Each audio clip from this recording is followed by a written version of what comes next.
சற்று முன் அதிமுகவை சேர்ந்த ஆயிரக்கணக்கானோர் திமுகவில் இணைந்ததால் திடீர் பரபரப்பு. அதிர்ச்சியில் எடப்பாடி.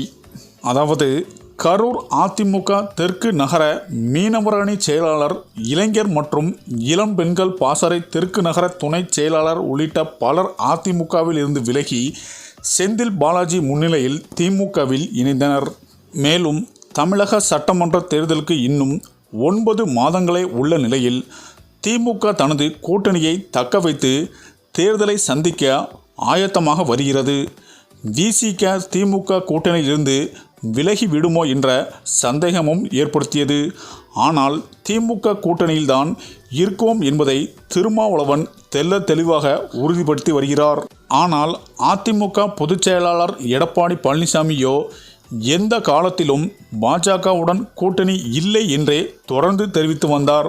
ஆனால் கடந்த மார்ச் 25ஆம் தேதி அதிமுக பொதுச் செயலாளர் எடப்பாடி பழனிசாமி திடீரென டெல்லி சென்று மத்திய உள்துறை அமைச்சர் அமித்ஷாவை சந்தித்தார்.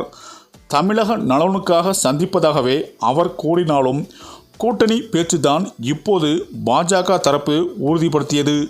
மேலும் கடந்த வாரம் சென்னை கிண்டியில் உள்ள நட்சத்திர விடுதியில் அமித்ஷாவை அதிமுக தலைவர் எடப்பாடி பழனிசாமி, KP முனுசாமி உள்ளிட்ட தலைவர்கள் சந்தித்து பேசினர்.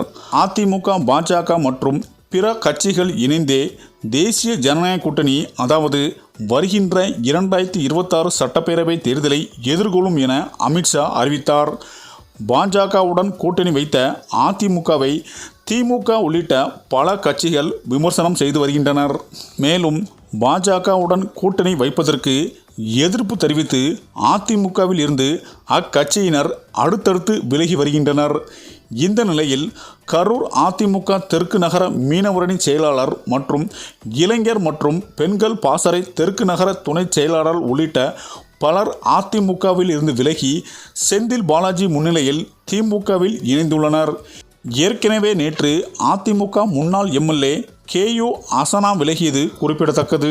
ஆக இப்படியான சூழ்நிலையில்தான் கரூர் மாவட்டம் அல்லாமல் பல மாவட்டங்களில் இருந்து அதிமுக கூட்டணியில் உள்ள தொண்டர்களும் பாஜகவில் உள்ள தொண்டர்களும் பல முக்கிய புள்ளிகள் மற்றும் நிர்வாகிகள் பல MLAக்கள் கூண்டோடு திமுகவில் இணைய உள்ளதாகவும் இதற்காக முதல்வர் ஸ்டாலின் பிரம்மாண்ட ஏற்பாடு செய்து வருவதாகவும் அவர்களை திமுகவில் இணைப்பதற்கான முயற்சியில் ஈடுபட்டு வருவதாகவும் தற்போது தகவல்கள் பரவி வருகிறது.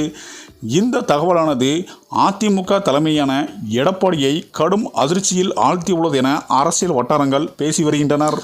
சரி, இந்த வீடியோ பற்றிய உங்கள் கருத்துக்களை கமெண்ட்டில் சொல்லுங்கள். மேலும் வீடியோ பிடித்திருந்தால் லைக் பண்ணுங்கள், ஷேர் பண்ணுங்கள், மறக்காமல் நம்ம சேனலை சப்ஸ்கிரைப் பண்ணிக்கோங்க. நன்றி.